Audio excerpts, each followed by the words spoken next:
A frustrating part of not knowing how to navigate our emotions is the pendulum swing we can get caught in. And as women, what I've learned along the way, coaching women for so long and then in my own personal journey, is that we can have a preference between being more of the assertive, aggressive type energy when we get into a stressful situation. It can go from assertiveness to aggression. We like to control, we like to push ourselves and push others and make things happen. So that's one side of the pendulum. The other side of the pendulum is when we overcompensate for other people not doing what they need to do, or we take things back because we know we can do it better, or we're looking out for everyone before we look out for ourselves. So usually as women we'll have a preference for either side of the pendulum. What happens though is whatever side that we're on, we'll get sick of that, or that won't be working anymore. For example, if I'm someone who likes to take care of people or do things for people, eventually I've only got so many hours in the day and I'm going to get full up and I'm going to get exhausted. So eventually I'll get to the end of my tether and I will swing back the other way and go, right, I need to make something happen, I need to get someone to do something, and then I go into a push mode. And then people think, where did that come from? Because we're used to this person taking care of us. So we swing to this side of the pendulum and realise, well, that's not working either, then we'll swing back. And that's exhausting, isn't it? Women who might have the assertiveness or intentionality or the control kind of default style, that can turn into that aggressive state. What happens is they keep pushing themselves and others until they realise no one's following them anymore, no one's actually doing what they ask them to do. What they then do is try to overcompensate and swing to the other side of the pendulum and start to be nice. And that's inauthentic and that doesn't work either. So this exhausting pendulum swing is where we get caught.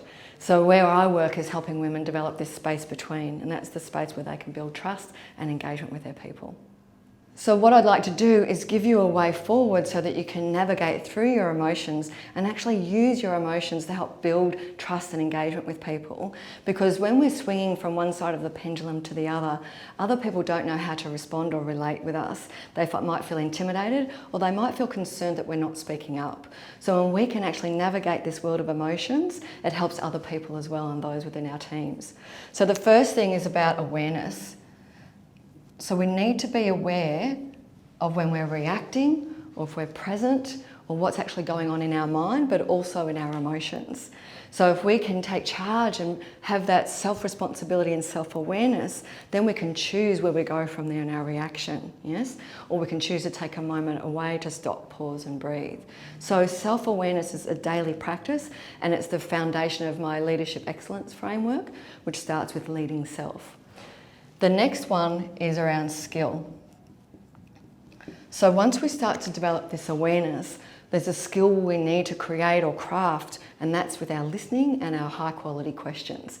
Because once we can start to listen and ask these questions through our emotions, it means we can have our emotions and not deny them, but we can connect through them with other people. Because the people that we want to lead and influence and manage, they have emotions too.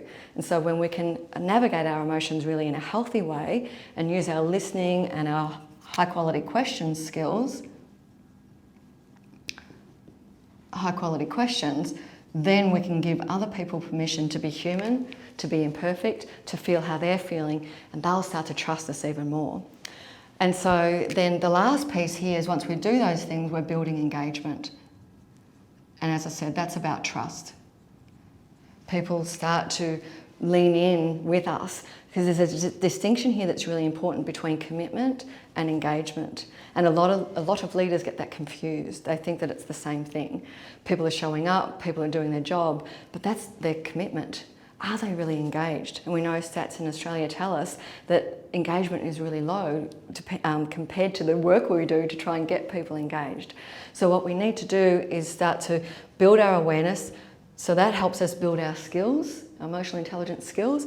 That then turns into engagement and trust, which helps us then stop this pendulum swing. It means we can have our emotions, but not do this pendulum swing, which is exhausting for us. We're unconscious at the time, and then we have a huge impact on other people, and people don't know how to respond to us, so that breaks their trust. You'll find then, as you move through this world, people start to lean in with you. So I hope this is helpful, navigating the world of emotions. I know it's a tough one, but try this, see how you go, and I'll talk to you soon.